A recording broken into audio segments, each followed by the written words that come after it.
Hey! Welcome to Scripts and Giggles with Shoshanna And Marnie.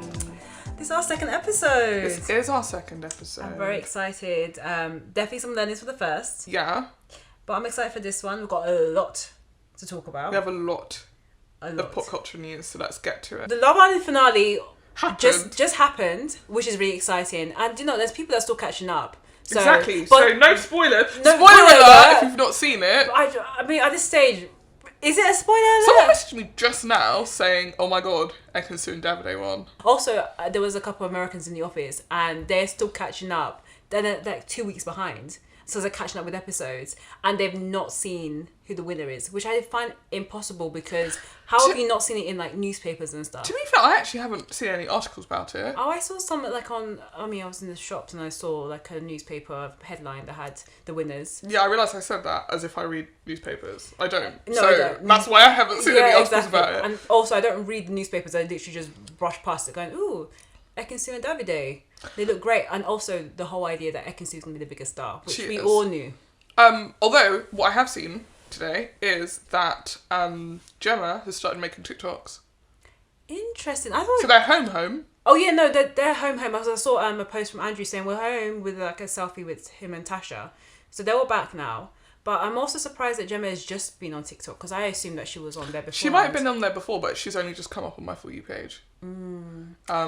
Which would make sense because what business does a 19-year-old have on my For You page, which is mostly just men voguing and, recipes that you can make in one pan. That's sort of the stuff that I get recommended on TikTok. So I was quite surprised when she came up because I was like, what even is this TikTok? Was she dancing? No. Okay. She was like mouthing, lip syncing to drill music.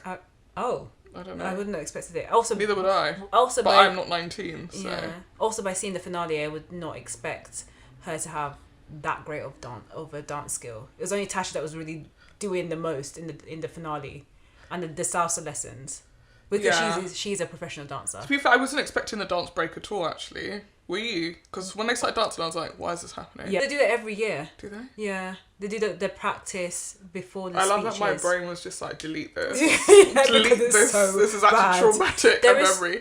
There is so much dancing in Love Island in general, like the dance challenge. We actually talked about this last week. We did, yeah. We're not going to go into it. We won't talk about all how I know much is Curtis' hips do not lie at all. Oh, do you know what? I'm actually going to watch that after this. Sometimes when I'm having a bad week, I'm not even having a bad week. I just want to see something funny before I go to bed tonight. Curtis, if you're listening, listen, I would love to hire you for my birthday. Yes.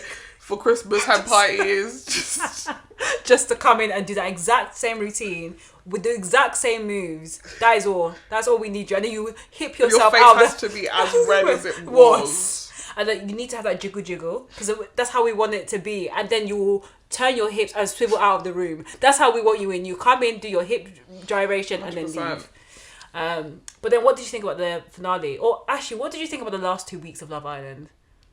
Put it in the bin. I mean, that's how most series are. Put the last 2 weeks in the bin. I only care about Ekin-Su. I am an Ekin-Su supremacist. I've coined that phrase. If anyone else is using it, you have to give me money. I would go to war for Ekin-Su. Wow. Yeah. I mean, I'm going to be honest. Like, each year there is always a standout star, and I think Ekin-Su is the biggest and probably the greatest standout star that we've seen on Love Island, or in the time I've watched Love Island, because I've only really started watching from series 4. Amber's season was the first season I actually watched. Which one was Amber's? Was on. Yeah, which one was Amber's one? That was like, what, 2 years ago, 3 years ago? 4 years ago? What about, I don't know about Curtis? What about Danny Dyer? Dyer? Seems... Danny that was before Amber's. Okay, I watched Danny Dyer's one, so that's there. There is usually that standout star, so that's the Moras of the world. Amber, but see, Amber's season was stacked. Amber, Anna, Mora, even Molly May to an extent. Yeah. Like, I mean, Curtis. I like to wake up first thing in the morning, make sure everyone has their coffee. Yeah, and then that's iconic. And now that's become a tradition every single year. So I think that Ekin-Su is not just because she created drama, it's because she was so fearless. And I think that's why she stood out from the beginning. When she walked in and said, I'm not here to make friends, I'm here for a lover. And then she became friends with everyone. Exactly. And then became like the mother of the group. And I think there is also this like vulnerability in her that she actually believed that she could find love on this show. Yeah, which is incredibly surprising, because this is not the type of show where you would expect to find love or long-lasting love. But in her head, Davide is the one. And I don't know whether we will see that. But I think that the issue was that Davide and Ekansu, the problem was he got his feelings hurt. Oh yeah. He got his feelings hurt. Maybe not for his feelings, because it was so early on. He kept on being like, the reason why I'm not giving you what you want is because it's so early on. I think his pride was really hurt. Yeah. I don't know if he's really fully recovered that, which is why he's still a bit, you know, a little bit. He'll make jokes like, "Oh, I'll leave you as soon as I leave the villa," and blah blah blah. But like, I don't think his favorite line from the whole show was like, "You're a liar." He loved that drama. But yeah. I think that's why they're a great couple, because they both understand the beauty of like melodrama. They're both incredibly melodramatic. Yeah. Like, anything happens between the two of them, they're throwing things. That's so true. They're screaming, and then they're going to have sex on their dining room. Like, you know, they're the couple that will have a blazing row in front of you. But then the hottest sex you would ever see. Yeah, in front of you. Yeah. And you're like, please, also, I'm still eating dinner. Both in front of you. Yeah. But I hate to say it, I don't see the relationship going that far. I mean, some winners have been able to stand the test of time. Let's forget Lily. Oh, no, Millie. Millie and Liam. Let's forget them because they've just broken up.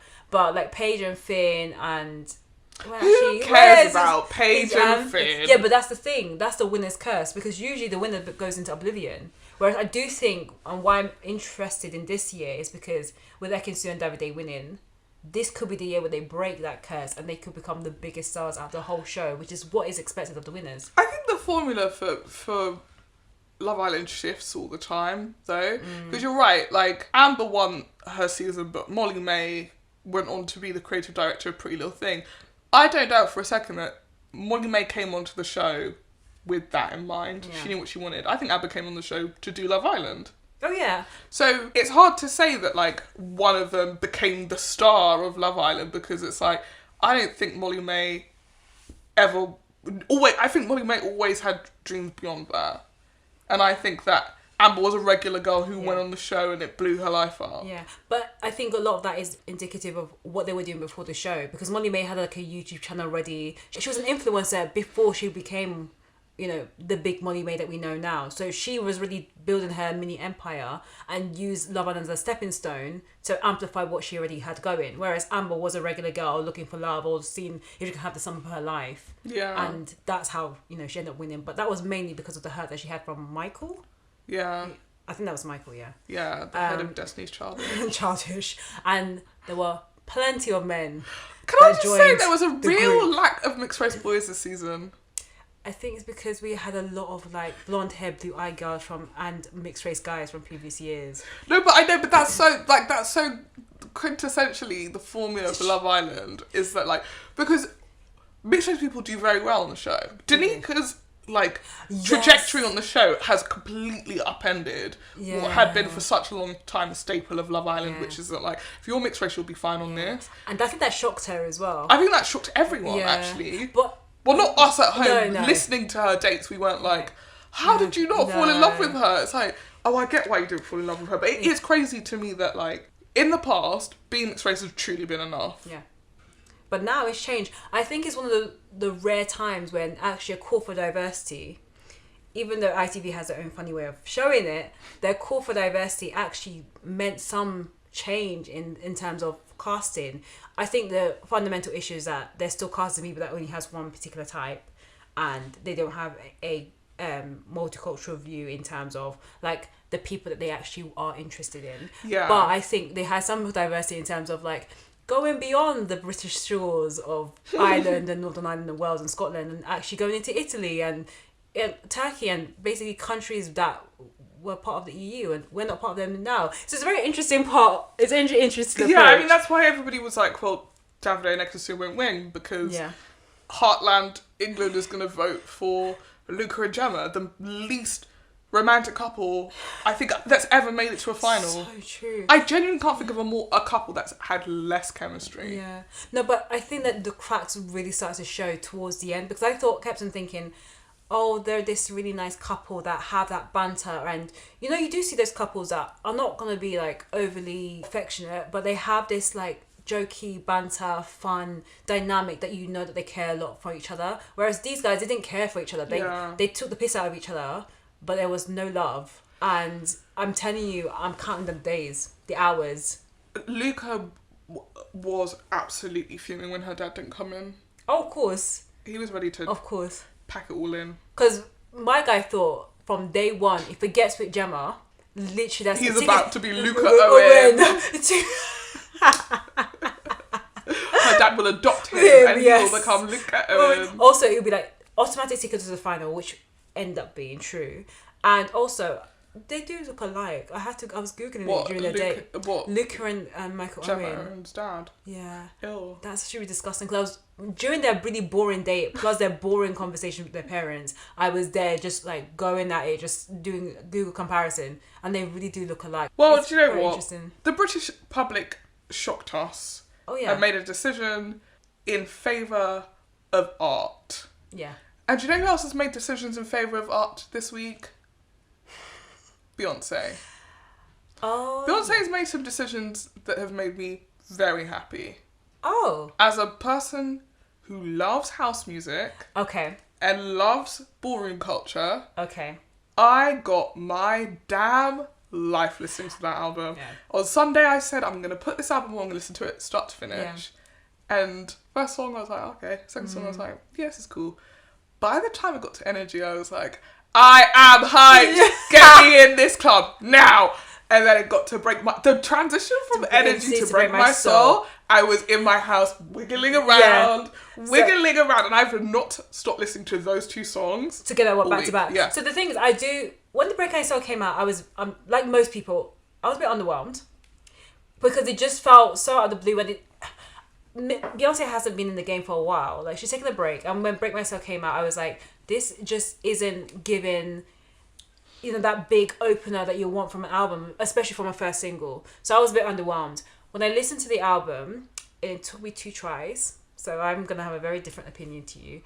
It took me 2 tries to listen to that album. One, maybe I wasn't in the headspace to listen to it. I was on a commute. I was travelling from one place to another to get... Wrong place. I was... doing a journey, which is what I was calling the Plantain Chronicles, because I was trying to find cheap plantain where I live, and inflation is really inflating, and I didn't realise that all these shops are really just hiking the price of plantain. Anyway, maybe in my frustration, I was listening to the album and I just couldn't feel like I was connecting with any of the songs apart from that transition, and I realised, of course, I was just listening to it in the background, didn't realise that each song was transitioning into the other, which I think is a really great, is a really great marker of the album in terms of like really strong production value.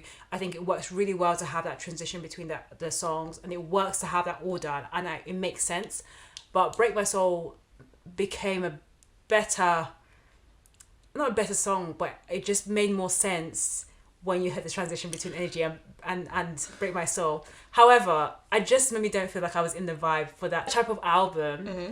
And it is a departure from Beyonce, and a lot of it is paying homage to the house culture, the dance culture, to the gay scene in I was going to say the 80s, 90s, probably... It's still, still now. Still exists, so... Still now.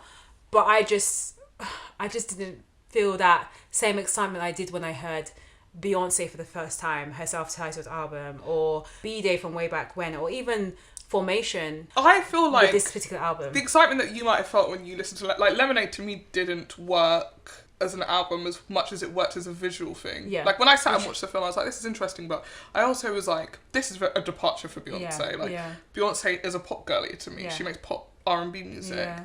And Lemonade felt very political, and while I agreed with the political statements, I was just sort of like, I don't want to listen to somebody complaining about their husband for an hour, weirdly.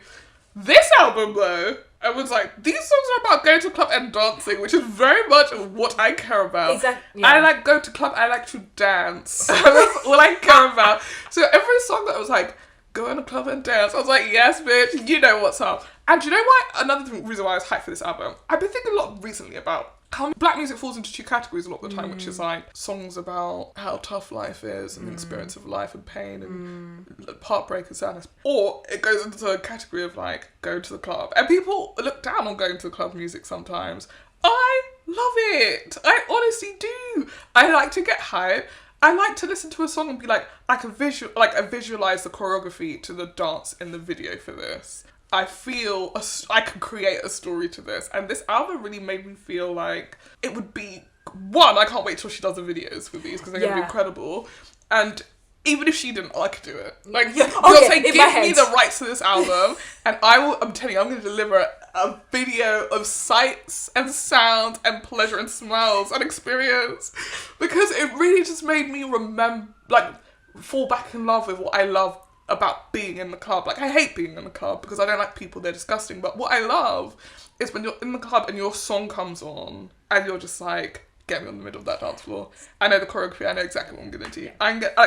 It's almost like I'm the only person who's ever existed in that moment. Like, the world revolves around me, I am the main character. Yeah. That's what this album felt like. I am the main character. So there's two things that you mentioned that I think provides context. One, she wrote this during the pandemic. Yes. So like, it was an escapist avenue for her to write this album and produce this album during a time when we couldn't go out, we couldn't go to the club. The fact that everyone, or most people, missed the club during the pandemic was telling that we needed to get out. We need the club. We need it for balance.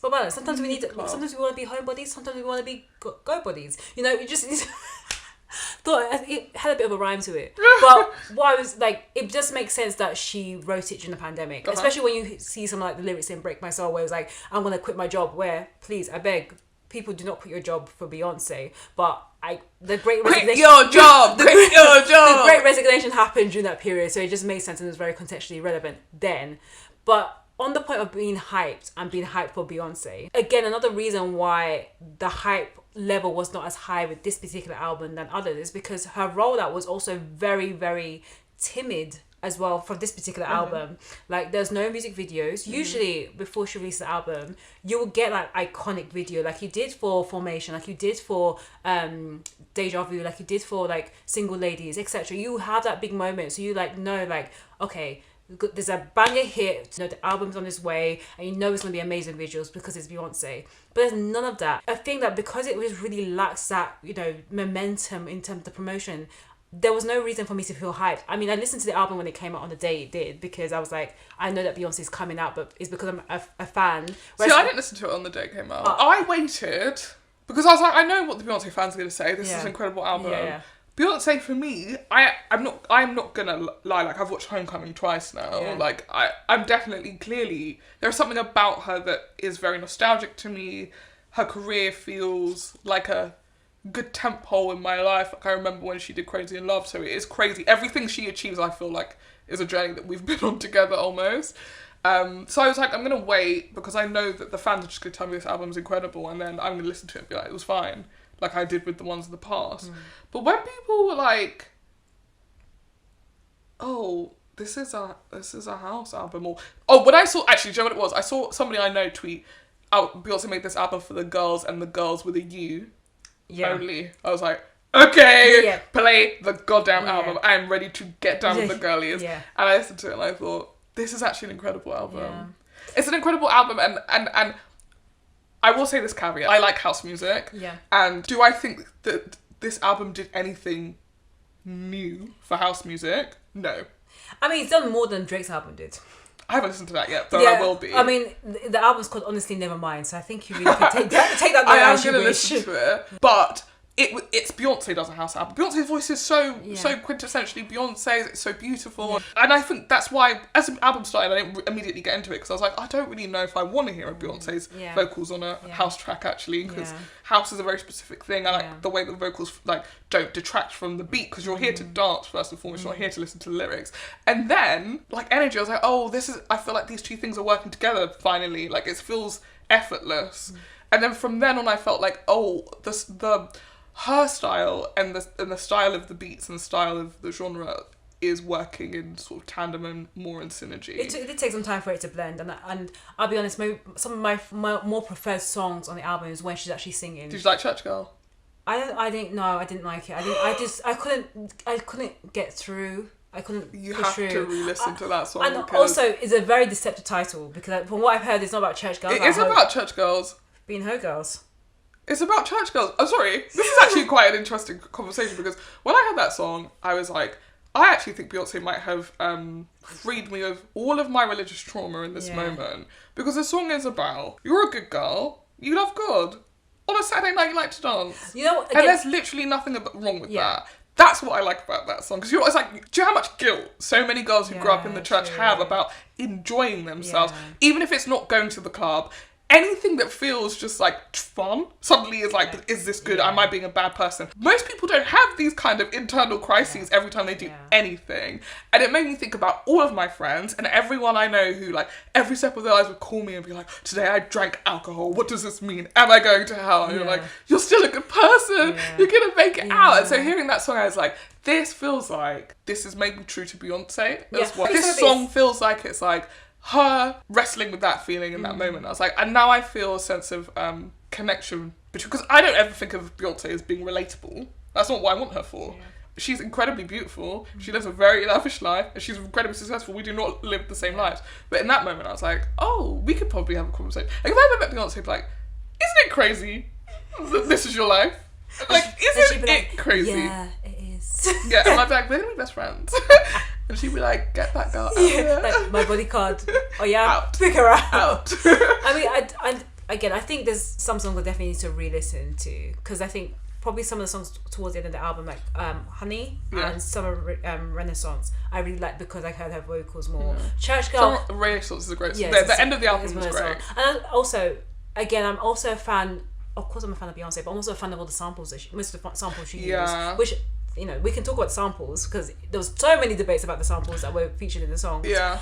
But I'm also a fan of those. I'm not a massive fan of house music. I don't think I ever have been. But I do appreciate it if I hear it in the club and I'm in the right vibe and mood. I will dance because, you know, we're in the club. Something has happened where we culturally look at house music and go, this is unce music that white people like. Yeah.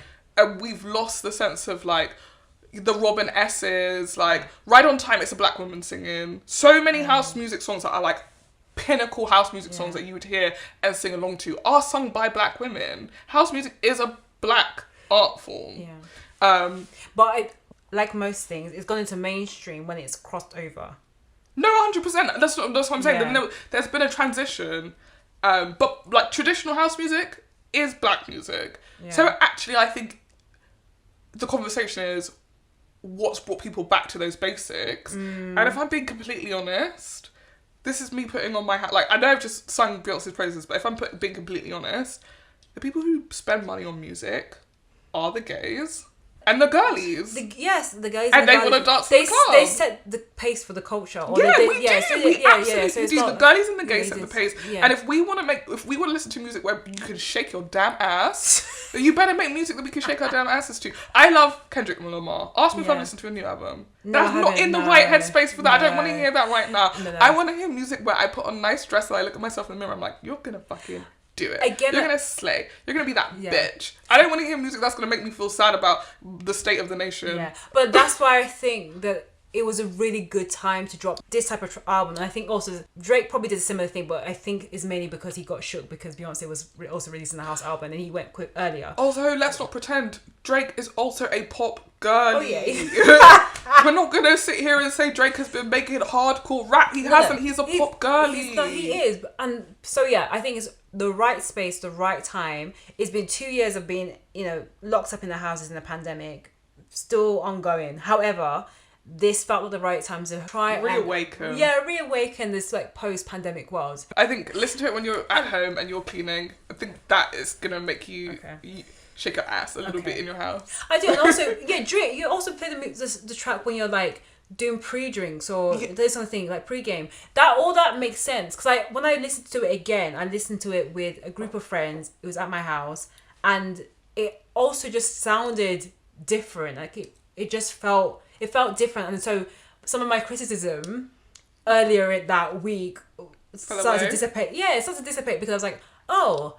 it actually is an enjoyable album. And, you know, again, when you listen to music, it needs to be the right time and the right place. Because when I listen to Harry Styles, I really enjoyed the album because I was walking from church, walking across the bridge, and it was just like a really nice vibe. It was sunny. The wind was going through my braids. And I was just like having a really just relaxed moment. And I was like, you know what? I've been hearing this chat about Harry Styles and this album. I can't remember what the name of the album is now. But let me just give it a listen. And I really enjoyed almost most of the album. Well, that's good. And, you know, and I was just like, you know what? It's the right time and right place. Because if I was listening to this album when I was pre-drinking, I'd just change it because it's like slow or, you know, it just has a different vibe. So I think, again, right place, right time. And this is a question for you. In comparison to all the Beyonce's albums, if we had to rank it, where would you put Renaissance? Number one. For real? For me, at this point in my life, number one. Okay. Number one.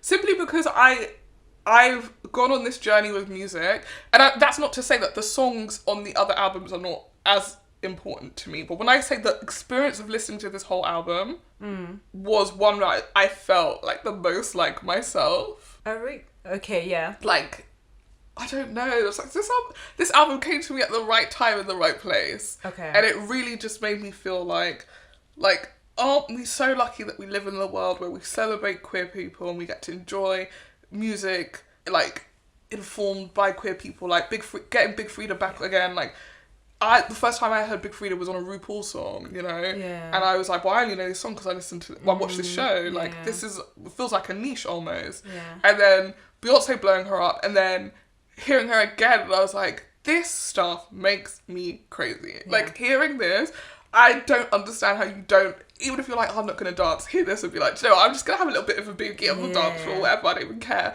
And so for me, it felt very much like, I don't know, almost like a utopia. Like, I can't wait till we get to a place in the world where this is what life is like. Where you just put a little song on and everyone starts voguing. Everybody knows what to do.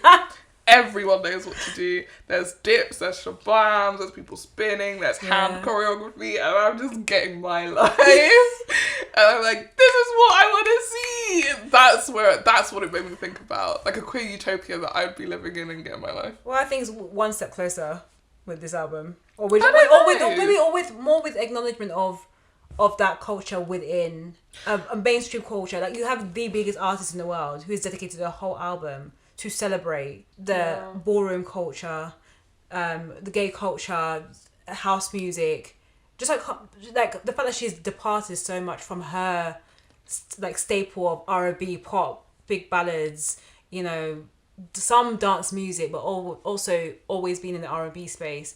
I think is a big statement, and then also having like the Drakes. Who knows? Adele maybe next. Next I'll try and listen to. I'm planning on listening to Drake album because I spoke to someone at work and I was like, oh my god, have you listened to Beyonce's album? I was like, no. Why would I listen to Beyonce's album? And I was like, all these little smug people who are like, oh, I don't listen to Beyonce, but you listen to Drake's house music. I don't know. Make it make sense. Yeah, but also I just think if you like it, you don't like it.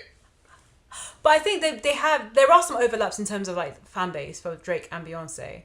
But I do think that Drake does have this odd appeal. It's because he's a dude. Probably. Dude, like, this is a much bigger conversation, but I genuinely think that men find it easier to listen to music by men, whether or not the men... Like, a man... Like, I saw a TikTok where a guy was like, I'm not ashamed to admit, I love Beyonce. I love Beyonce so much, I know her choreography from Dreamgirls, and he did it. And this was like a white, like 25-year-old. And I'm not gonna lie, I would not look at him and think that he was a massive Beyonce fan. And he was like, I'm doing this TikTok because I feel like people should just embrace and admit the stuff that they love. Like, who gives a fuck? Yeah. And I thought, if you love music, why do you feel embarrassed by the music that you like? Yeah. I'm not embarrassed by any music that I like. I love Kylie Minogue. I like Harry Styles. But every time I say Harry Styles... that one you actually should be ashamed of. No, I'm kidding. He's massive. He's huge. Why not? That's what I mean. Like, everyone being smug. It's like, if nobody listened to Harry Styles and you're the only person who listened to him, maybe, rethink your decisions. But you know what? His albums are selling, his tours are selling out, his albums are selling out. You're not special saying you like Harry Styles at all. Also, I don't mind liking artists that are like underground and not many people like them, because I don't mind. So I think it's just like, it makes it interesting. It makes it interesting when you're making playlists. I feel like, to me, people that I think are underground are in fact not underground. Yeah. That's why I'm always like, I wouldn't say I listen to anyone underground, because there are people that I listen to that no one listens to who are absolutely massive. Yeah. But that's just not to say that, like, it depends on your circle. Yeah. Like, I'm sure I could put in our group chat right now who's listened to the Beyonce album start to finish, and maybe half of us have. Yeah, I agree. I mean, also, we need a bit more time.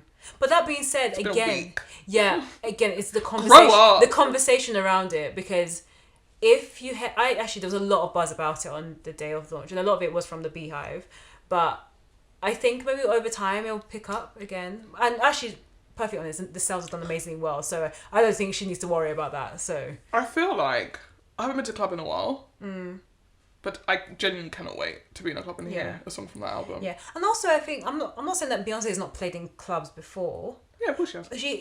But usually they have to put a remix on those songs. Yeah. So I think being able to play a Beyonce song in Calvin Harris. Yeah, exactly. Beyonce in its purest form, I think is a quite interesting take. So.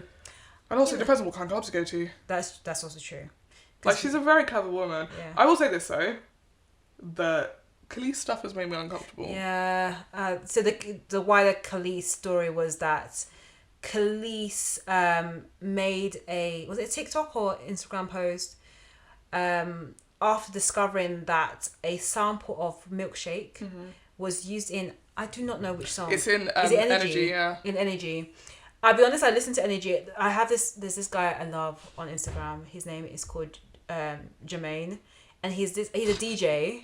He's a DJ that goes so helpful. One name. Or I think he's on Instagram. It's like, it's Jermaine. Okay. But he just does this really great like Instagram reels where he just goes back into the archive and shows different samples of songs and So it was more for the listeners. I was just saying, this is the person I was thinking of. So he, basically, he did the comparison of what Kelis was saying in terms of the sample. And I couldn't really hear it that well. So it's like la la la la. No, yeah, that's in the song. It, yeah. But no, but also the beat in... in Milkshake. Yeah, and the beat in Energy is an interpolation of that beat. Okay. Is what the issue is. So apparently Beyonce has decided she's going to take it out. Yeah. I'm genuinely curious to what the song's going to sound like if she does that. But because if it's the beat, that's throughout the whole song. Yeah. But you know what? Well, not throughout the whole song, but honestly, it's my favourite part. When that beat changes, that's when that song gets crazy to me. They take that out.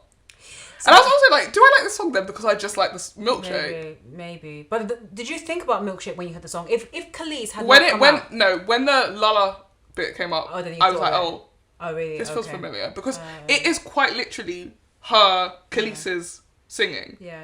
Because I was like, well, what would happen if Beyonce just sang those words? But Kelis does not. Surely she doesn't own the word "la." No, but I think she sang it in the beat of that song, in that way, in that melody. That may cause issues, but I think Kelis's issues was that Beyonce did not credit her. No, couldn't contact her, but she was credited, but she didn't contact her. But and also that Pharrell was across it, but basically no one had told Kelis, and she was pissed off about it. Yeah, I spoke to a musician about this, and he was like, the thing is, most musicians do not own their masters. Yeah. So Kelis being upset about not owning her masters is like, that is what the majority of record deals that you sign are. Like, the record company owns your masters. And he said, I think the reason why it feels bad is because Pharrell is an artist. Yeah. And so it's like, why would you do to someone something that you wouldn't necessarily, like, would you like it that if it was done to you?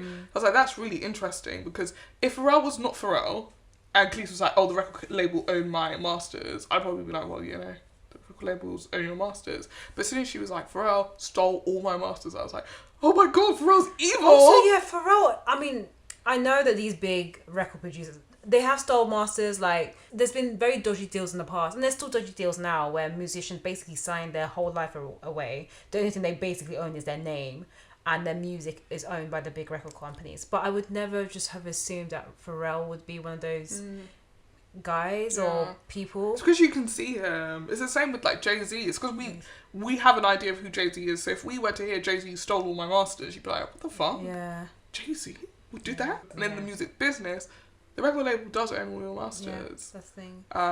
I mean, but then it was like she was 17 when she signed that deal. Like she was a kid. Like it is a bit exploitative to have a kid sign a contract that they're not truly aware what that like. You're gonna. It's not until you're 25 and you want to leave the label that you realize, oh, suddenly I can't take my songs with me because I didn't own them. Or you still have to do one more album before you can actually get out of the contract. Or people are licensing your song left, right, and centre, but you're not making any money from it. Yeah.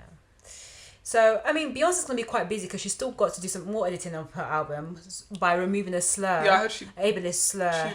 In Heated, which the slur came twice in the song. I don't remember hearing this slur. Yeah, I looked at the lyrics and that's where I saw it. I will say this. When I listened to this album... Yeah. I couldn't tell you half the lyrics to these songs. I don't care about the lyrics. I really do care about the beat. And it made me think, does Beyonce deserve a credit for the beat when the beat was made by the producer?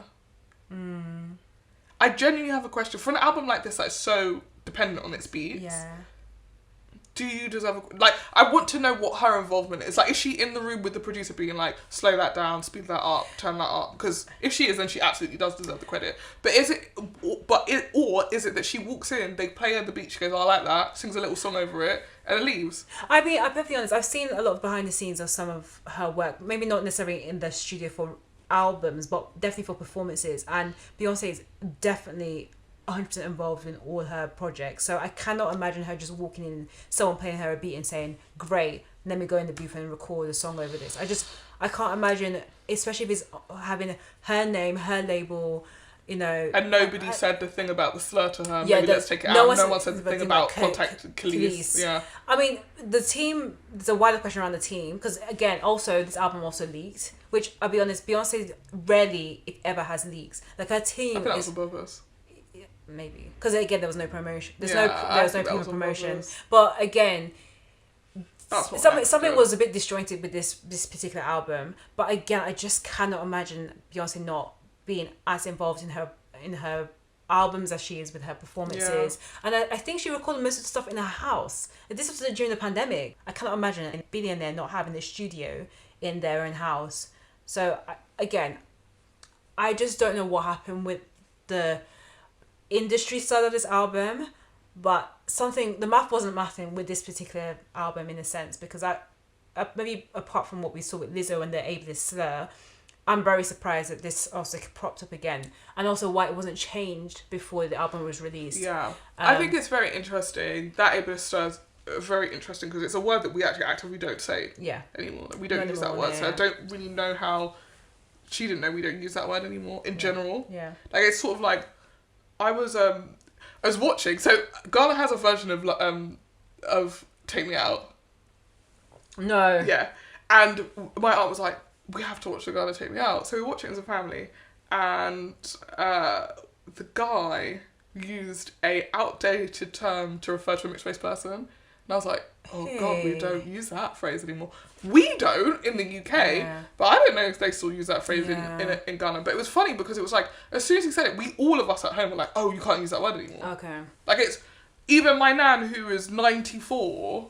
I remember when we were like, you can't use that word, you can't use that phrase anymore. She was like, why not? Like, because you can't, so stop it. So I don't really know how she knows that you can't use that word. They got in the room and was like, actually, I feel like I really definitely need to use the word. I don't know. I think also that song was written by Drake, or Drake was part of that song. Drake tried to get her cancelled. Sabotage. He is a girly. I stand by that. Drake's a girly, and he was like, "Let me get this girly out of here." So that's how he talks. Yeah, he's Canadian, French Canadian apparently. Let me get this girly out of here. Sorry, I'm so sorry to everyone Canadian listening to this. Yeah, exactly. Really bad accent. But either way, I think, if I was going to rate this album... 14 out of 10. No, I mean, probably compare it with other albums. I'm not going to rate it. What's your favourite album then? Of hers? Ooh, it's the early stuff. I think it's B-Day. I think it's B-Day. Because B-Day has great songs. B-Day has great songs. I'm not trying... B-Day has Ring the Alarm. Yeah. Great song. It has Deja Vu. I think I've talked about that song so many times. But I'd also It's a great song. it was the first album where she did like a video for each song. It was a very memorable moment. It's peak Beyonce. Yeah, it was peak Beyonce because actually that was before Single Ladies. Actually, I Am Sasha Fierce is also a great album. Sweet Dreams. I mean, I hate that. I mean, it's the body of work. It's just the body of work. Because, no, the I Am part has some really beautiful ballads. I really like Partition of Beyonce. So I was like, oh, no, wait, hold on. That was Beyonce. I like Diva as well. Diva was Deja Vu. I really like Beyonce. Was it? No, it's not. Oh, sorry, no, that was I Am Sasha Fierce, sorry. Yeah, I really like Beyonce's songs are about getting hyped, if I'm being completely honest, apart from Me, Myself and I. Which is a great video as well. A great video, but also, actually, no, that's Catered to You, which is very problematic. Well, that's Catered to You is actually Destiny's Child, so... And it's from Destiny Fulfilled, because I had that album. Yeah, that was, yeah. But that album was incredible. That song did not age well in 2022. No, it did. Sadly, there is nobody in the world that you'd want to cater to. That's the problem. You need to be catering to yourself. In 2001, there were people that you might want to cater to. Now? Yeah, no one. No, you cater to yourself. That's actually, I know someone I would like to cater to. Who? Christopher Abbot. Oh, my lord. Oh my lord. For people who do not know who Christopher Abbott is, because I think I need to like... He's incredibly famous. How? Where? I've told you. For those who do not know Christopher Abbott, he played Charlie. Shoshanna, I've warned you. And I will not warn you again. Charlie in our show, Girls. And he played Marnie's boyfriend. Charlie is perfect. Charlie has never done anything wrong in his life. He was problematic on the show. No, he wasn't. Charlie's only thing was that he loved money. More than money, didn't love him. Yeah.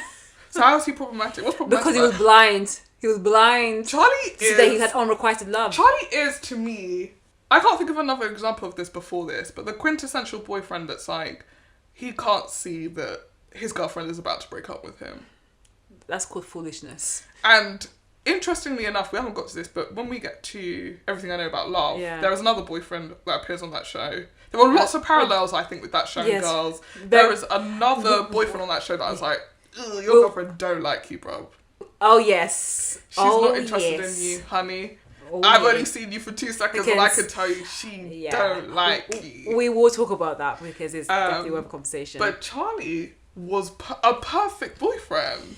Yeah, whatever you want to say about it. Charlie, no, listen. No, he was. You're not going to sit here and argue that Charlie wasn't a perfect boyfriend. No, the thing is because Marnie was so toxic on the show that he became an angel. No. Before that, Charlie was a good boyfriend. The problem was Marnie was not able to communicate to him that she wanted more or something else from him. Yeah. And it became very clear. The bit where they are about to break up and he says, I decided on you, made it very clear. And it is very much in keeping with a type of thinking that was around in 2012 and is probably still around now, where people go, oh, I've decided she's going to be the one. I've decided he's going to be the one. And that's what we're doing. We're just going to try and make this square peg fit in a round hole because I don't want to be out here anymore. I don't want to be in these streets. It's cold. And then that's where you get those kind of like mediocre relationships. Yeah, 100%. Their relationship together was not good. No. But I don't think that the problem was that he was a bad boyfriend. I just think they were a bad match for each other. Yeah. That being said... Yeah, why are we talking about this? In the later season... Yeah. He comes back and he's really hot. So he comes back because, and just for background, he had a massive fallout with Lena Dunham. Yeah, the writer of Girls, yeah. So they wanted him to come back and he would not come back. So he left after series 1. Is that series 1? So he literally, poof. So again, that was the reason why I had to remind people who he actually is, because what was his credits afterwards? Go on, pull up his IMDb. He's in Martha, Marcy, May, Marlene. Don't play with me. Don't play with me. Is that the way he was dancing? No. Oh, okay, so basically there was a Twitter video of him shaking his ass. Christopher Abbott he makes very particular decisions about the films that he's in. Trust me, I know because I've been following first of all, full disclosure, I follow everyone from Girls' careers. Because I'm deeply You like the Underground Stars. It's not about liking Underground Stars. That show was absolutely massive. No, it was. And I'm always so intrigued by shows that are massive where nobody outside of it becomes massive. No, I think Marnie's character, what's her name? Alison... I can't remember. Yeah, I can't remember her surname either. Oh, she has a famous dad. He was like a news reporter in the US. Anyway, she's in Get Out. Yeah, that was pretty much it. And she's in that film on Netflix, that awful horror film about two cellists. Yeah, no, I don't know that one. I watched that. It wasn't great. Alison. Sorry. This is gonna really bug Yeah, me. it's fine. But also the Jessa is in the Conversation with Friends, Yeah, I know. which is a show that will probably come up in this podcast. She is in Conversation with Friends. Shoshanna's been in a bunch of things apparently that I have not seen. I've not seen anything. Obviously Lena Dunham can't play anyone other than Lena Dunham, even when she was in Scandal that one episode. Oh my gosh, it was like iconically bad. It's Alison Williams. Williams. Marnie. Lovely. You should know this. Oh, and she's also in Patrick Melrose. Oh, okay. Yeah. Actually, to be perfectly honest, the biggest star from Girls is Adam Driver.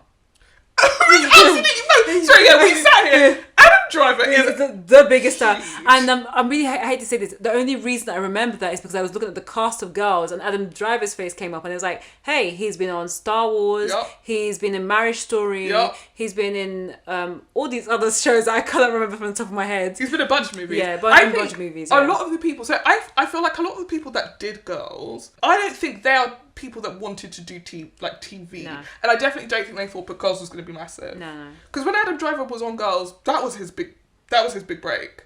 Girls was his Really? big break. Yeah. Oh, From Girls wow. is where he blew up. That's really And I don't interesting. think any of them thought Girls was going to be this thing where No. like people would tune in every week. Because most of them, like Adam Driver's called Adam in the show. Sure. They couldn't even be asked to give him a name. Do you know what I mean? Like they couldn't be fucked to give him a name because they did not think this show was going to go on beyond season 1. Yeah, no, I think it was definitely a shock. And also, if you think about the show itself, it's quite independent. It was a quite independently shot. It feels like an indie film, So I'm not surprised why a lot of the stars Where have is not become Ray? big. Where is Ray? Yeah. Where is Laird? Yeah, but also, like, again, the fact that it's an indie film and it's not niche because it became mainstream, but even the talent themselves are quite niche. They're not like conventional. They were not stars before. They're not stars before, and they're not like conventionally like Hollywood stars. I wouldn't say they are, apart from Adam Driver. And Alison Williams.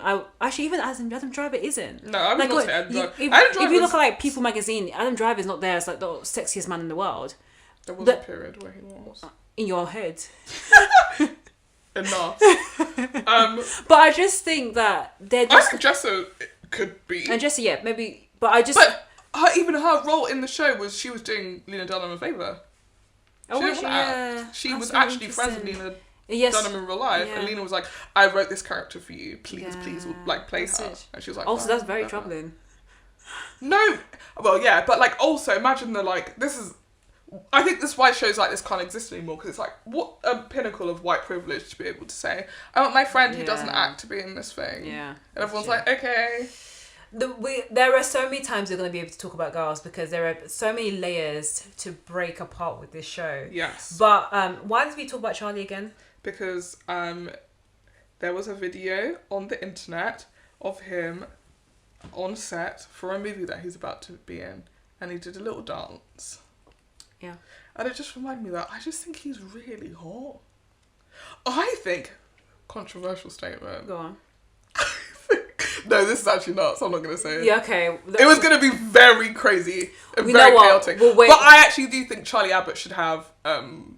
he should be a bigger star. He should have, like, Rami Malek's career. Yeah, I agree. Yeah. I agree. I do think I was actually going to say he should have Oscar Isaac's career, like, but I actually think that's... Because I don't think even Rami Malek should have Oscar Isaac's career. No, but I was like, looks-wise... He's more Oscar Isaac than he is Rami Malek. Yeah, true. I was trying to think, like, who looks like him? Whose roles that he could have absolutely slipped into. Oscar Isaac. Yeah. And Oscar Isaac's hot. Oscar Isaac's hot, but Oscar Isaac's older, and I think he makes smarter decisions about the things that he takes on. But I think with Oscar Isaac, and no shade to Charlie Abbott's IMDb, but he, like you said, smart choices, but he's also done a lot of mainstream as well, which is why I think he's always on that. Because I think he's older and he makes better decisions. That's what I mean. Yeah. I think at some point, sometimes, especially early on, I feel like when people took on Girls, they were like, I have dreamed of being an indie movie star, and decided to forego whatever TV career they could have had to do that, and then realised there's probably not that much money in it. But it's fine because at least you can look back on the stuff that you've done and be proud of, like, oh, I took this role. Yeah. the thing is, success is sort of measured by quite a few things, and if no one's ever seen the film that you made, even if it's a great film, is it a great film? I love independent cinema. I think it's important. I think we need it. To support it, yeah. I think there are lots of things I've seen that are absolutely brilliant. We wouldn't have been able to see if someone just didn't take a punt on it. Yeah. But I think cinema has changed so much, especially since the pandemic, that you're only going to get people in the cinema if it's a big budget Marvel film. It isn't basically the way to connect with audiences anymore. Yeah. It feels like a niche, but not even a niche that's cool and underground. It just feels like a niche that's only middle class white people will see this. Why you've got to think about that sometimes. I don't know. Maybe you don't if you're white. Yeah. But when you're not white, it does feel like it. You have to prioritize actually what you want to waste your time and money on. Waste is the wrong word. We have to basically prioritize what you want to spend your money and your time on. Yeah. And usually, the big budgets and the big productions get your attention more than the indies. That being said, I did watch Venom this week, and I'm very glad I did not spend money on it. So, I actually think, don't spend money on big budget things. They'll be on TV eventually. Yeah, true. And you'll still get the exact same experience you would have got in the cinema. No, but that being said, when Black Panther 2 comes out, we should have talked about the trailer, but that is another day. Yes. Because we do need to talk about the main review of the week. Last week we did say we should watch. You did say it was your recommendation. It was my recommendation for you to watch, for also everyone to watch Everything I Know About Love, which is a adaptation of a book of the same name by Dolly Alderton. Jesus, we're going to be like Dr. Warner again. Shoshanna can't read all right, so please be kind to her. She learned English yesterday. Please, guys. I think that maybe you should continue on. Yes. It's a TV adaptation of a book of the same... fictional memoir. I mean, a lot of quotations around fictional. Yeah, but essentially... Yeah. A memoir that takes a bit of poetic license, shall we say. Yeah. I mean, the disclaimer at the beginning of the show is that this work is inspired by real life events and real people, and then brackets, but fictionalized when life didn't offer a good enough story. So... Yeah, which is... And I haven't read the book, but I think that's probably a disclaimer in the book as well. Yeah. And also, it's inspired by Dolly's friendship group. Yeah. Yeah. So, yeah... We can talk about the show first, and then there's a question that came from the show that I'm keen for us to discuss. But firstly, the series is about a group of 4 girls who are in their early to mid-20s, who are moving to London, and it just explores their lives. London specifically. Yeah, because that's point has been made in the show. It's set in 2012. Yeah. And it explores their life as they try to navigate their careers, navigate their friendships, their love life, in this new world of London. It's not that new, but it's of that new world of London. It centers around a main character called Maggie. Yeah. Which is played by Emma Appleton. And then her best friend, which is, again, another real main character, is Birdie, which is played by Belle Powley. And I think you've watched episode 1, I've watched the full series. The series, of course, centers around the group of the 4 girls, which there are 2 other girls that join them, which is Mara and Nell. It centers around the 4 girls as a friendship group, but I think it really kind of narrows in on this best friendship between Birdie and Maggie, because they've been friends basically since they were babies. And you can tell because there's flashbacks of them growing up together, whether they were in secondary school or primary school, fixing each other's hair, talking about boys, experiencing this life together, and then of course now going from university into this new world of adulthood and adulting at the age of 24 and 25. So that's a bit of a rundown into Everything I Know About Love. In the first episode, we're introduced to the friendship group. It starts off on the train, like most rom-coms start, where Maggie meets this guy called Street, original. They have a very quick romance and kicks on the train. which is not impossible. I don't know why I said that. You think people have never kissed on trains? People be kissing on train all the time, Shoshanna. No, but I also think that it's harder for people just to approach you on the train. It has happened to me once. Not approached, but like bring a conversation. Had a meet cute on the train? No. I mean, it could have been... Do you mean the love of your life on the train? I mean, if I did, I would have been able to talk about it, but no. It just... It doesn't strike... Listen, watch the episode. It won't strike you that Street's about to be in the love of her life. Yeah. From the way that he talks. I have several thoughts. I actually thought it was really easy to watch. Yeah.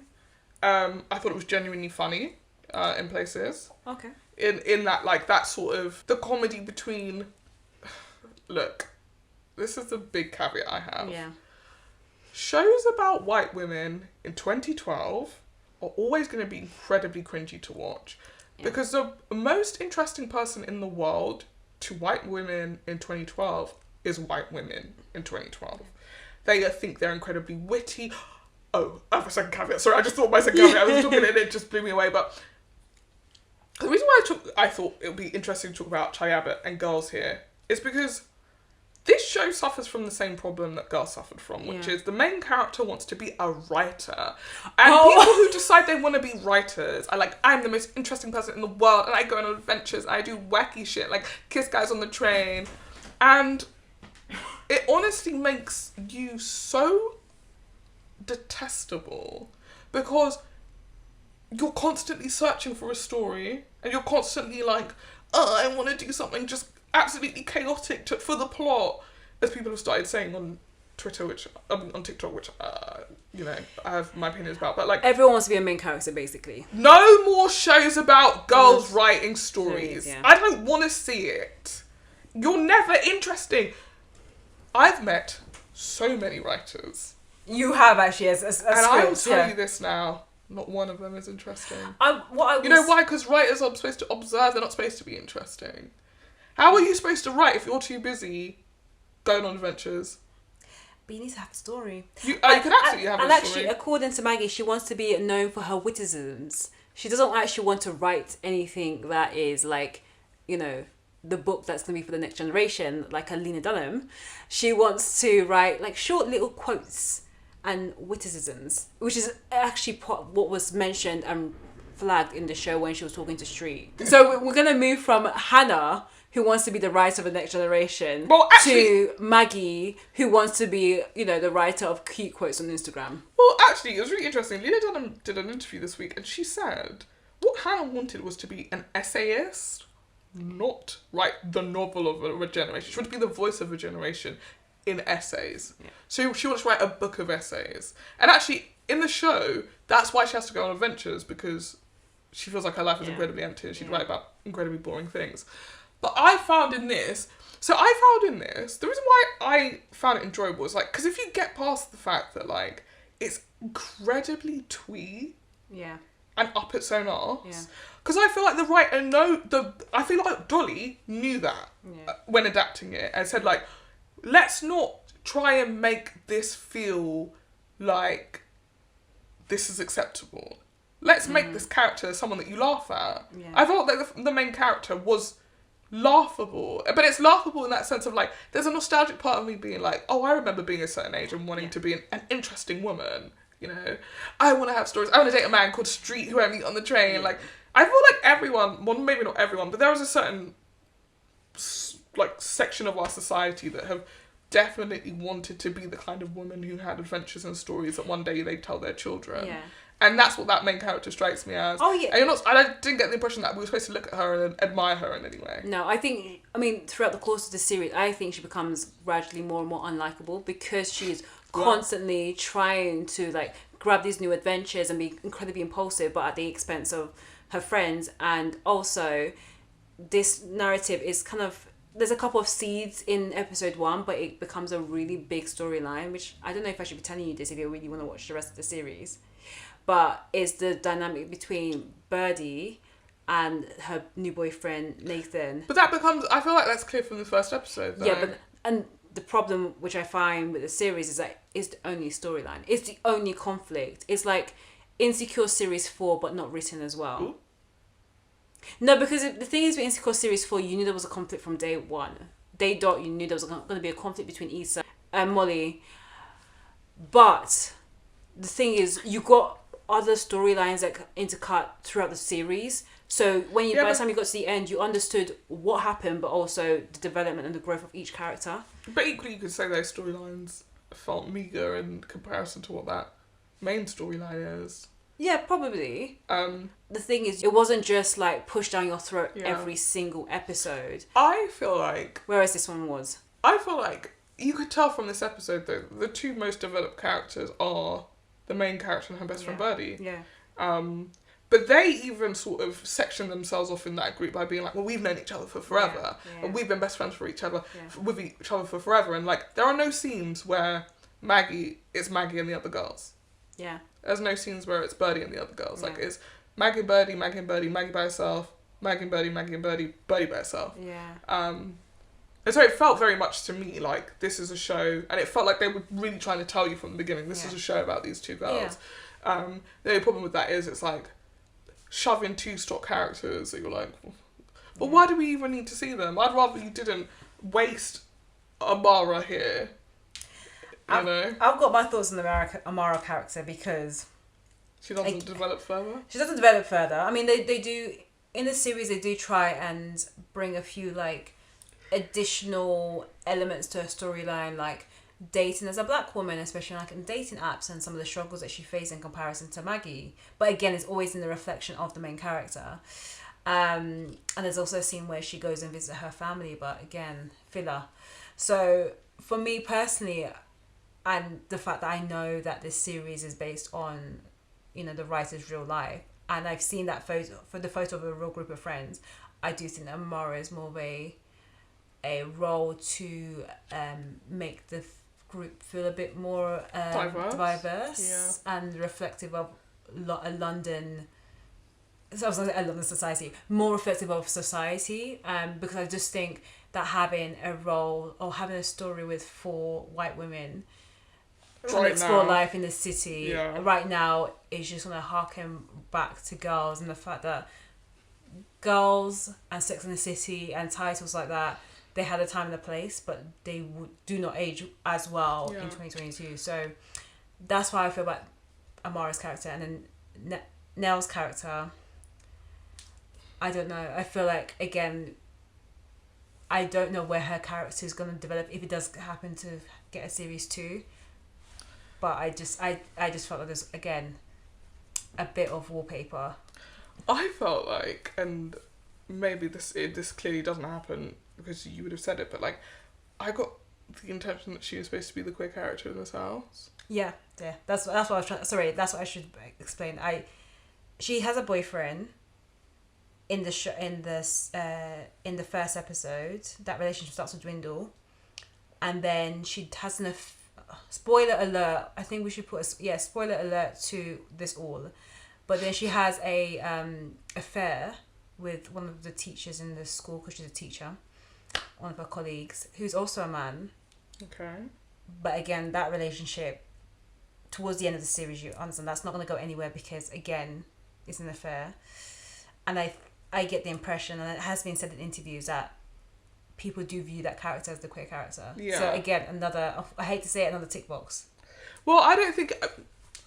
My opinion. You know, there are definitely people, right, whose journey towards their identity is a lot longer and a lot slower. And that, like, it's possible that if you were to track their life, the first 4 seasons of their life, they're dating dudes. Suddenly in season 5, they meet a woman and their life changes dramatically. Yeah. But that's not what this show is about. No. So even if that is going to be the character story, it's not a main character story, so that's clearly not what the show is focused on. I feel like making that comparison with Girls came out in 2012, about 2012. Yeah. And that's why it got away with, and also suffered from, all the things that made it quintessentially about 2012. Yeah. It didn't shy away from the fact that, like, these are 4 white women who are friends with each other. Yeah. Like, they are not trying to make any new friends. They are not trying to branch out. So there are no characters on this show who are people of colour. Yeah. Onto like the last season when you have Riz Ahmed. No, before that, when she dates, when Hannah dates Donna Glover. Oh crap! Yes. Oh, which was only because people were complaining. Hasn't aged that well. Were complaining about the lack of diversity on the show. Yeah. Which like I'd love to ask Donald Glover about why he agreed to that. No. Anyway, because he knew why he was there. Yeah. But for me, watching it then, it worked because as I get older, it becomes clear to me that there are a lot of people who end up in quite segregated friendships, groups, and that is just the way the cookie crumbles for them. And there is no reason why that should feel invalid or you have to suddenly put a person of colour where they have no business being. And it bothers me only because people will then tick a box and say, we've told a story about a person of colour. You actually haven't. This was a white girly story with one diverse hire. Yeah. Whereas if you wanted to really explore Amara or a character like Amara, give her own show. Yeah. And so for me, the minute she came on, like, there's something about the way they do these friendship groups where everyone's white and then there's one black person. The one black person is the same in every single one of those shows. So as soon as she started talking, I was like, here we go, baby, it's like, I hate to say it, and maybe I'm completely wrong. I was not in the writer's room. I have no idea about the behind the scenes of this show, but there were writers of colour on that show. Okay, I'm going to stop now. There were writers of colour on that show, but they were not the lead writer. Because to me, unfortunately, I felt like Amara's character was written by a white woman. Well, Amara's character... And that was the first thing I thought as soon as I watched it. Amara's character is... And listen, we have to be careful because I feel like sometimes we'll watch something and be like, this is black people written by white people, as if there aren't black people that are like this. Yeah, that's true. There is a woman who is Amara out there. Yeah. I think the problematic thing about that is continuously presenting black people as like these characters whose blackness is actually secondary to their service in this friendship group. Yeah. I didn't get a sense of who she was at all in that first episode, other than like Amara's like a cool girl. The way that all black people who've ever been introduced to a white friendship group like, this is my cool black friend. And I was like, Amara, stand up. Yeah, but she's like, but I don't have space or time because Maggie and Birdie are chatting. Yeah, because that's not what the show is about. And it's not, no. And that is the problem. You can't just introduce people of colour into shows where the show's not gonna ever explore them as people. No, but unless the show is like a sci-fi show, in which case, and then it's not exploring anyone's identity. Yeah. I always find with these shows where if you're spending so much time listening to these little white girls talk about their feelings, you couldn't give one episode to my homegirl Amara. I think Amara. So throughout the series, there is some focus on Amara's like background. It's not massive. There is some to add a bit more flavour to her flavour, but I think it just doesn't. It just isn't as prominent, and it doesn't also feel as authentic as you feel with Maggie and Birdie, because their conversations, even though it's a bit corny, and because we are quite a few years removed from that age group, they feel incredibly young. And I have to be honest, one of my big feedback about the show was that they're talking about their life like starting, and I'm not saying that your life cannot start at 24, 25, whatever year, even 65 you can start your life, but I just felt like some of the way that they were talking, behaving was giving me much younger, like 21, 20 versus, oh, we're doing this at 24 and 25. I'm like, 24, 25, girls, like, this is, you're a couple of years behind. And actually even Street mentioned in the first episode, like, oh, you've got 3 more years to be, to act a bit reckless. And I'm like, you probably do. Yeah. But I just felt from the way that she behaved and a bit of her like immaturity that she should have been a lot younger.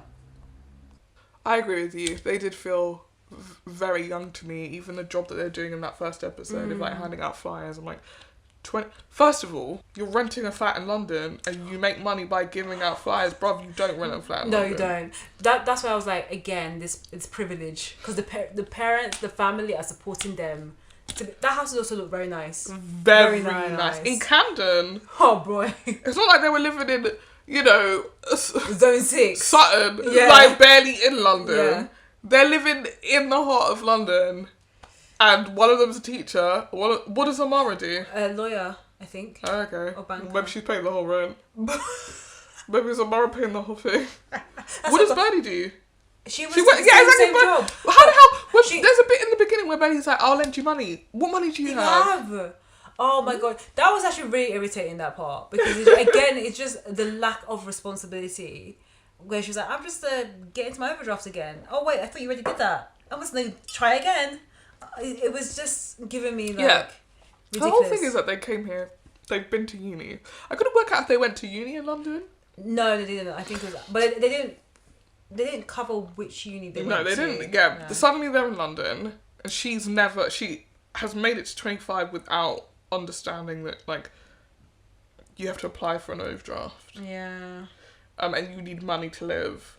Like, I just felt like there were things in it, and this is why I didn't mind watching it, because like if you put aside the idea that this is not going to be in any way logical, and it's fine. When she's like, I've got £32 in my account, and then they go out that night, and then she comes home and she's like, oh, I bought drinks for everyone. No, you didn't, because £32 couldn't even buy one round. That's so you true. You didn't buy drinks for everyone all night. That's so true. You had drinks bought for you, because £32 couldn't even pay for you the tube and one drink. Let's be logical. These girls will be taking the Uber. Let's be honest. Well, no, they're walking, don't they? Oh, yeah, sorry. Because they live in Camden, so they can walk everywhere. Yeah. Yeah, another reason why I said I'd watch it, because I was like, watching that, there is something to me interesting and not interesting, right? There's there are lots of cliches in this show. The dynamic between the sort of stuffy virgin and her liberated best friend. Yeah. I was like, wow, we've never seen this before. Yeah. The minute they were like, when she was like, I've never had a boyfriend, I was like, so her arc across the season is going to be that she has a boyfriend. Got it. Yeah, and that is the main storyline, the main point of conflict throughout the whole series. But in a friendship like that makes sense, because again, everything is very on the nose. One of the girls says to them in that first episode, you two are codependent. Exactly.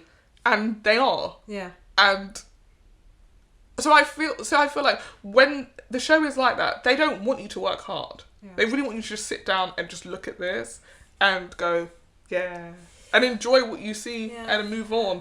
The scene where she walks in on her friend and you can hear her giggling. Yeah. You don't think she's in there with some dude, and you for some reason don't have any clothes on, and go and open the door that was just for comedic value. Yeah. I'm not listening to that. I wasn't watching that being like, that was real friends in real life. Because if it was real friends in real life, you suck. Yeah. But if I go, this is just TV land, I was like, yeah, this is giving me, it feels like little nods to shows and films and things we've seen before. And in that case, I'm like, yep. And it really feels like a period of time. That was the other thing. I was like, it feels incredibly nostalgic. If you were alive in 2012, you feel like, I think it does a good job of that period of time. Even the way that they dress when they're going out that night. Music. I'm like, LOL, this outfit, honey. Exactly. They use like Rizzle kicks. Yes, and I was like, just slow-mo walk to Rizzle kicks. And I was like, what? Yeah. How cringy. So, I mean, I do agree. I think there's some parts that feel relatable. Especially like, you're of that time. Familiar. Familiar, yeah. Like, I feel like we may have gone to a pub and overheard girls like that talking. Like, it felt very familiar. And I think also it does tap into a real issue that is faced by friendships when, yes, there are new relationships that are formed and the new dynamics that are formed when you have a partner or a husband or wife or whatever coming into this established friendship group, and how does that change things? How does your prioritization move from like being the best friend to being a friend because you have a partner that is now your best friend? I think there's some things that they try and tap into that does face friendships as you do grow up. I think was interesting, and I think as a piece of conflict in this series, it kept me intrigued for the first couple of episodes. It got real tiring towards the end, and I think, well, that's me personally, but you can watch it. But the other big thing I felt, that there were a lot of cliches, and I think some moments, especially in some of the writing, I felt a bit lazy. And it's surprising because it's a book adaptation, and the creator of the show and the writer of the show is also the author. And I just felt that there's some things that just didn't feel as natural, or as, how can I put it? It just didn't feel like it flowed as much for a TV show as it did probably in the book. And it felt like the characters were actually reading parts of the book versus talking like real friends in real life. That was my personal opinion, but that's why I'm very intrigued to understand your thoughts about authors leading on their book adaptations. Yeah. Or whether you should just leave the showrunners. I think you've said something really interesting there, because usually, and this has happened in the past, and I think this is changing now that like people are understanding how the power of IP. A production company would option a book, find a writer to adapt the book, and that entire process would take place, and maybe at the end they would say to a writer, do you want to come to the screening? And that was the level of involvement the author would have in it. I feel like as times change and people want to own their IP, people want to make money essentially from the adaptation of their IP, because people are going to make money off your book, which they've paid one lump sum for. I knew a writer author who asked for an exec credit on every single adaptation of her book. And that meant that like every episode she would get, I don't know, 25k? Wow. If there's 10 episodes in the season. On top of the fee that they paid to option the book, she's getting paid a fee as an exec. She didn't do anything on the adaptation. It was just part of her contract. If you're going to buy my book, I'm going to be an exec producer. And I think in that instance, it maybe soothes you when you then watch the adaptation and it's awful, because you're like, well, I made 250k, so I'm not that fussed, you know? But I feel like there are a lot of authors now who are like, I don't want you to ruin my book, so let me adapt it. Or there are lots of people writing at the moment who are writing things that are so personal to them that they're really the only people that could adapt it. So in this instance, Dolly Alderton, and I've read another one of her books actually, has a voice. She has a style in which she writes. She has a podcast as well. Like, she's a big enough name that potentially attaching her to the adaptation will get it over the line. And equally, rather than you trying to figure out who's going to be able to replicate her voice, just get her to do it.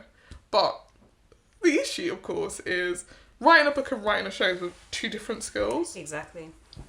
And I think there isn't a crash course for you if the first time you ever write something, it's your show and it's 10 parts.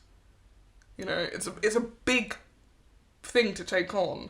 Like, even writers who've been writing for years, some of them prefer to write other people's shows because it means that they're not having to carry the weight of everything. And the other downside to that is you, having written the book, have an idea of what that book is and what it will look like. And actually, some things need to be passed a few times before they come onto TV. So something like this, like you said, which is so quintessentially about 2012, and we've moved on as a culture from that time. Looking back on it, it might have been smart to get a writer who is not the author, who doesn't feel so attached to the IP that they can play around with the bits that work and the bits that don't.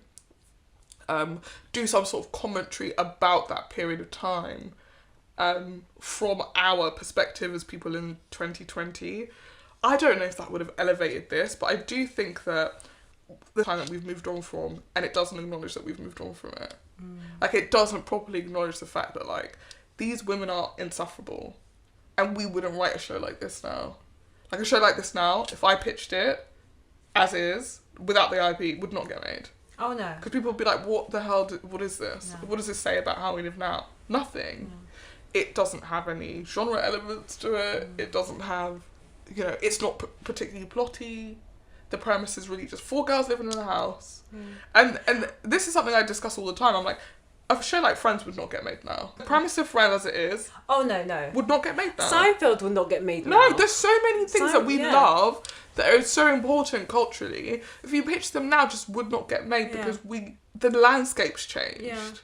It's like you need to have not just your A storyline, you have your B, C, D, E, F, G. It needs to be like super packed. You can't just have like 4 people just living their life and doing boring crap. No, it needs to have like conflict beyond belief. It needs to have really deep, serious issues. It needs to be incredibly diverse and reflective. Yeah. At the moment, we do live in a time where things need to have something to say. Like, Friends Had great. nothing. Yeah, it was But had great show. Had nothing to say. Yeah. Had exactly. nothing to say. Girls had something to say, but the group it had something to say something about were not the people that needed to speak. If that makes sense. Yeah. And again, it's very ironic that a show like Girls got on the air in 2012, got commissioned by probably very similar premise, like 4 girls living their lives in New York City, and then what's his name took it on. Judd Apatow. Judd Apatow, yeah. And that's what Dolly's life was also exposed to at that time. So it's like a product of what you were exposed to during that period. I understand the relevancy of the show from a 2012 perspective. I just wish that... I actually don't know what I wish from the show because... I'm going to be honest with you. Yeah. I don't even think a new writer would have saved it. I think there are certain books that sadly belong to the time and place that they were made in and don't work when you update them. Yeah. This and Conversations with Friends are two books that I would have probably enjoyed reading and gone, we can't make this. Yeah. This is not more than 3 parts. Yeah, and that's what inspired this question because I watched 9 out of 12 episodes for Conversation with Friends. Oh, wow, that's a lot. Yeah, that is a lot. I watched one episode and I was like, I actually can't get into this. Yeah, because I started watching it in the background because every episode would pass and I'm like, is that it? I would be shouting at my TV screen, is that it? So I stopped after 9 episodes because I didn't want to fall into the trap of Normal People where I watched I think it was 10 episodes, 12 episodes as well for Normal People. Maybe it was 12. Yeah. And again, for me personally, I didn't feel like it did anything. It didn't move the needle. It didn't make me think. The storyline was pretty generic apart from like they fall in love. Apart from that, you don't really get anything beyond that in the later episodes. It was incredibly drawn out, quite slow in pace, and could have easily been 6 episodes. But there was so much hype about it, and also the backdrop of being in the pandemic and just taking whatever content you get. So I knew that I had to stop at 9 episodes because I said I'm not going to waste any more time given that I've already given this show 4 hours. I'm not going to give this show any more time because I don't feel that anything more is going to happen. And I can't imagine anything else did. But again, it inspired me because the writer and creator of Conversation with Friends is the writer and the author of the book. And I think because of the success of Normal People and the fact, similarly, the author was heavily involved in the writing of the show, that they 100% knew they were going to have to just take that author and use them for Conversation with Friends. But I'm definitely not interested in the trilogy or whatever the third title is. I heard that basically the BBC wanted to buy Normal People and they couldn't buy it without buying our other books. That's what I heard. I don't know that for a fact. Great deal. Great deal from a business perspective. For her, not for the BBC. Yeah. But also, I mean, I don't think the BBC are fussed at all. I think, had Normal People not been as massive, they obviously would not have made the other shows. There are a lot of people that watched that show and really felt seen by it. Yeah. I didn't personally. Did I watch the whole thing? Yes. And did I get to... I think I got to when they went to uni and I thought, this is the same thing over and over. Yeah. And my sister had read the book. So she was like, oh, the book was really good. And I was like... And I've heard a lot about how in the book there's a lot more detail about her brother and that thing that happens when she goes to Denmark or whatever, which is a small plot point in the show, but she's like in an abusive relationship. They really gloss over that and I was like, what the hell? I was like, also, and you get to the end of that show and it's just a show about a woman just getting battered. Yeah. Left, right and centre. What? I don't get what's enjoyable about it. And then the thing that people remember is that the boy cried in therapy. And also that the boy had a necklace. And that he had a necklace. And that grown man was playing a 16-year-old. Come on. I was watching the show being like, there's absolutely no way. Yeah. There's no... You're not going to get me to believe that he's 16. Yeah.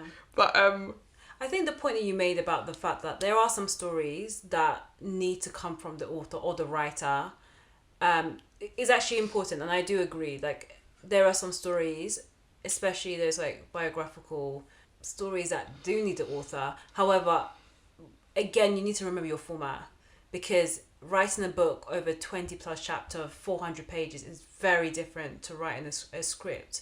And I think it just means that you need to be working really, really closely with your showrunner, really having that really tight writer's room, or just having people to consult to make sure that you are writing your story for the right format, because the way that you put directions in a script or how you describe a scene in a book is so different when you put it on screen. And what I found with Conversation with Friends is like there was barely any dialogue, which I just still don't understand. Why? What's the point of having the author there if there's no dialogue? Just bare descriptions, and I can imagine that script is quite light. Yeah, but that's what normal people was like, I thought, as well. It's lots of silence, which I think works for film. Yeah. Doesn't work for TV actually. No. And I think this is my thing. Overall, I feel like people are not acknowledging the fact that like you are inundated with streamers and channels to watch. On those streamers and channels, you're inundated with shows to watch. If your show can't cut through the noise, it's not worth putting out. I'm sorry, I know that sounds awful. There are lots of quiet stories that are worth telling, but those quiet stories that are worth telling have something to say at least. I feel like if normal people came across my desk, I wouldn't have commissioned it. If the Conversation with Friends came across my desk, I wouldn't have commissioned it. No, but that's a mini-series. No. I wouldn't have commissioned it, but I wouldn't be trying, as a commissioner, and obviously this is not possible, like a commissioner would probably sit here and laugh at me right now, but like, I would have even commissioned stuff that I couldn't even see, like, I couldn't see how we'd do season 2 if it was popular. That's the whole point of, I mean, that's not the only point, but you should really be thinking like that when you're commissioning. The only people I'd be giving mini-series to are like top tier talent. Yeah. Like if Michaela Cole came up to me and said, I want to make a 4-part drama about a dog, I'd be like, absolutely. I don't give a fuck. Give her £2 billion. Let's make it happen. But you're not coming up to me being like, so this is a story about a man who lives on a farm. No, I ain't trying to hear it. No.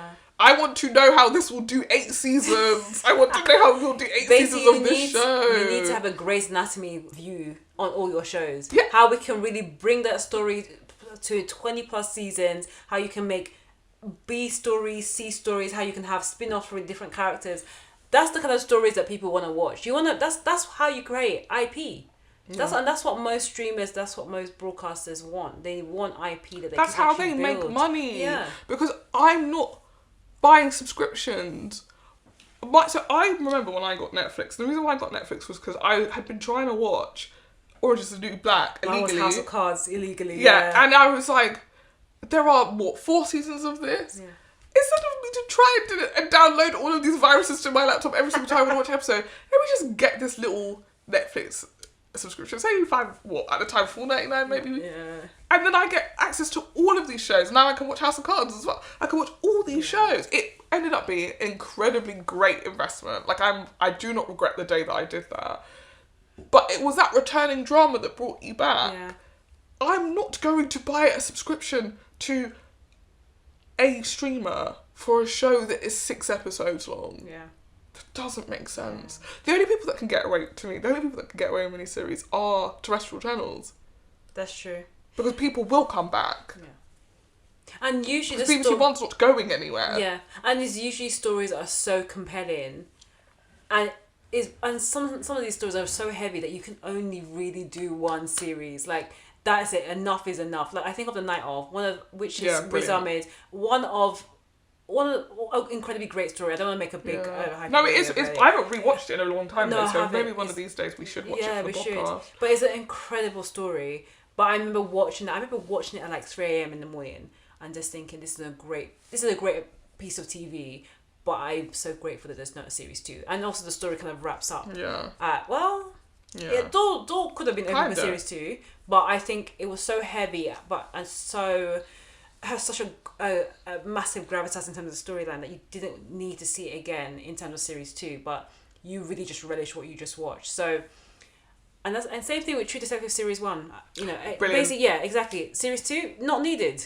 Series 3 okay actually. I didn't watch it. And it'll be coming back for a season 4. But I feel like what True Detective did was what I would do, and I don't understand why more programs more shows don't do this. If you wrap something up in one season, do a different thing in the second season. It's called True Detective. Yeah. So you can just do a different detective story. So many shows are like, no, we have to bring back the exact same characters and milk this story for all it's got. And you're like, I don't care about this anymore. But I also have a similar question about The Wire, because I tried to watch The Wire. Like, everyone's like, The Wire is the greatest show on earth. I mean, The Wire, Sopranos, basically a lot of HBO shows. Like, The Wire is the greatest show. Watch this first series, which had like the Idris, the Michael B. Jordans, the really infamous series. Then they did series 2 on a boat. Boats are cursed because sometimes. Talking of Love Island, boats, but like no, actually it wasn't on a boat, but it had. Yeah, it was about the port. Yeah. And it's so. I didn't remember it. It's quite forgettable, but I've been told it is the greatest series. You're right. Both of those shows. Well, the reason why I dropped off was because I stopped living at home, and so I couldn't watch Sky anymore. Yeah. But the second season of The Wire felt literally at sea to me, because the thing that was grounding it was that neighborhood, and spending time away from the neighborhood, I was like, I don't want to be here. I don't care about this.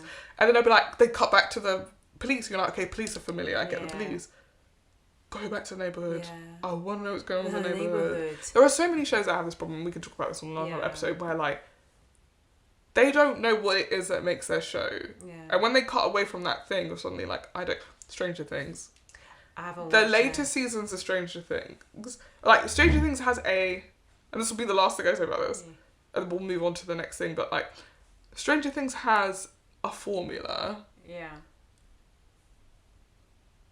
from like season 2 onwards, where they take 11 and they put her here, they take the kids and they put them there, and they take the adults and they put them there, and the entire season ends up being, how are these people all going to get together to beat the monster? And what happens is, one of those storylines is compelling, and the other two, every time they cut to them, you're like, ugh. And the last season that was just on, I was like, I don't care about this. Just so many of the storylines, I was like, why do we keep covering it? Like, there was this entire storyline that happens in Russia in a prison. Prisons are not interesting, I'm so sorry. Prison Break. When they break out of prison, it becomes interesting. The prison itself. The prisons are not interesting. Orange is the New Black is a prison drama that was it was the stories of the It was the inmates. ensemble, yes. It's not being in prison itself. It's not interesting. I don't think, you can't go nowhere. Yeah, it's true. That's how I feel about about boats and like submarine stories. Boots. That's how I feel about when people wear boots. The German word. But that's how I feel about stories about like submarines, stories about boats. I can't watch stuff like that. Although saying that, The Terror is brilliant. I haven't watched that. The Terror is great. But their boat, what's the word when your boat runs up on land? There's a special word for it. I don't think I know. Anyway, they can't move the boat. Okay. So they've got to get off the boat. Okay. But, I mean, in answer to the question, should authors be attached to their adaptations? Thoughts and scripts? Genuinely think it depends on the book. Mm-hmm. I think the question first and foremost, and it's a question that people don't ask themselves enough, should this book be adapted? Yeah. And if we're adapting it, what can we say? And what we're doing that's new that you can't get from the book? Yeah. That's the thing that annoys me. There's so many books that get adapted and it's like word for word the book. It's like, well, I should have just read the book. But isn't that what people loved about like Harry Potter? And this is from someone who's never watched Harry Potter in her life. No, because they're not like books. Okay. As a person who's read each book once, I will say, like I'm a fan, I'm not that big a fan. The conversation was always when you come out and you go, they didn't do this, they didn't do that, they didn't do this. They put an entire new storyline that I don't care about. That like, now that I'm older and, you know, work in this industry, I can see why you might have to put things that weren't there to make the film work. Similar with Game of Thrones. Yeah, exactly. Yeah.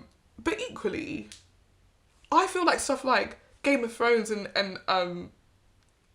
well, definitely Harry Potter, but even Game of Thrones were made at a time where that question didn't need to be answered. Yeah. You just pick up a book, go, oh, this is good, let's make it.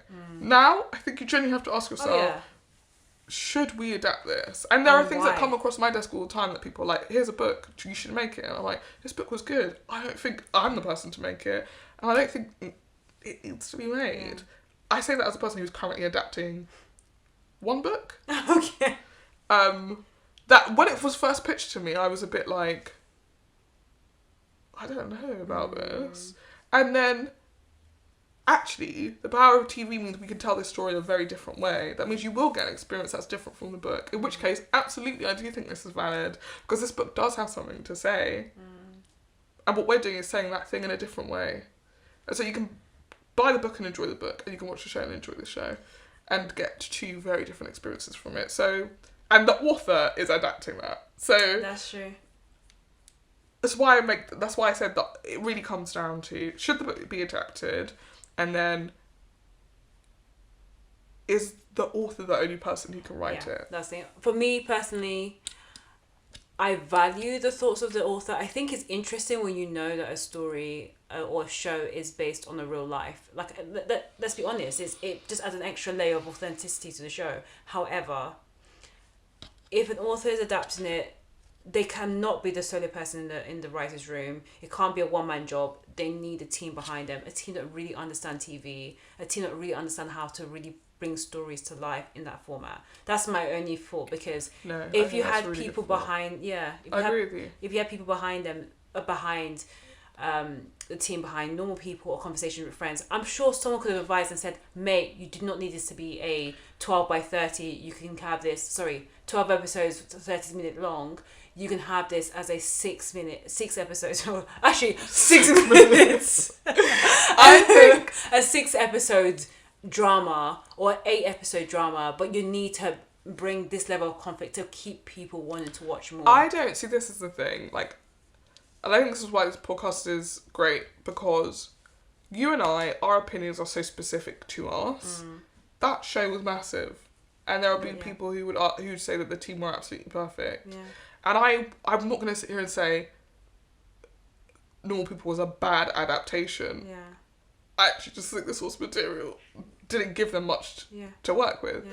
I think everything I know about Love, honesty, production value, I was like, this looks really good actually. And that's what drew me in from even a marketing mind. I was like, the way they positioned the show, it feels fun, it feels fresh, it feels different, like a little bit different to what I thought it was really well directed as well. Like, I think and I also feel like the actresses really make those characters work. Yeah. They really were those characters, and aside from the spares who were just, they're just hanging around in those scenes. Like, I was captivated by the Belle Powley. Yeah. She's had a really interesting career. Yeah, she was in Angus Songs and Full Frontal. Sorry, wasn't she? Yeah. Because like her face looks familiar. Yeah, so I thought that. I was like, what are they from? And they're all like relatively young, like late 20s, 30s, yeah. So I mean, it's not a bad show. Everything I Know About Love. It's a really easy watch. Yeah. If you want something to just put on in the background while you're cleaning. Wow, like Beyonce's album. Yeah, I mean, I would recommend Beyonce's album first, but like, once you finish cleaning like the really hard areas, and you just do you know? I don't know about you, but like at the end of the day, right? You're like, oh, it's a bit too early for bed, a bit too late to get into something serious. I put this on and check my phone. Yeah, exactly. It's definitely a phone checking type of show. Oh yeah. I was definitely checking my phone, thinking, wow. Do you know if it was BBC Three or BBC? I think it's BBC, but I watched it on iPlayer. Yeah, I watched it. I mean, of course. But I didn't get BBC Three vibes from this. I know what my recommendation will be. So we've got our next recommendation for the week then. Yeah, let's go. Let's get into our recommendations. Let's go for it. We'll definitely vary up on different platforms and channels. We definitely will. The Most Hated Man on the Internet on Netflix, which I think is definitely worth a watch. We've been watching it this week. It's been part of our group chat. It's dramatic. Yeah. It's not a documentary that's about history, baby. No. It's definitely one that you won't want to have your phone with you. Check your photos. Make sure no one else has logged into your iCloud. Check your emails, but for all the security reasons. And this is why I keep all my photos on a hard drive. This is why I only use Polaroids. Hard copy pictures only. Floppy disk. I have one photo album of pictures of me. You will not be catching me on Instagram. But on that note, so much to discuss this week. Literally so much. There's always so much. So much. So much is so little time. I'm gonna watch listen to Beyonce's album Why I Clean this weekend. And we will get an update next episode as to how she feels. Oh gosh. We must know. Yes. We must know how you feel. Alright. Me and the Beehive, which I've now joined. Please do not get stings ready for me. I will be messaging my Beehive mates and be like, if she doesn't change her mind, we are gonna egg her house. We're gonna break these eggs and sing Break My Soul. We will break your soul. We will break your soul. If we could actually use music, we'll outro with Break My Soul. But Beyonce will destroy us. Yeah, absolutely. Then the Beehive. So, yeah, the Beehive and then Beyonce. Yeah. We'll take every single penny that we have, and I don't have any pennies to begin with, so... So we want to stay alive, but we have to bid you farewell. So thank you for listening to this episode of Scripts and Giggles with Shoshanna and Marnie. Bye. Bye.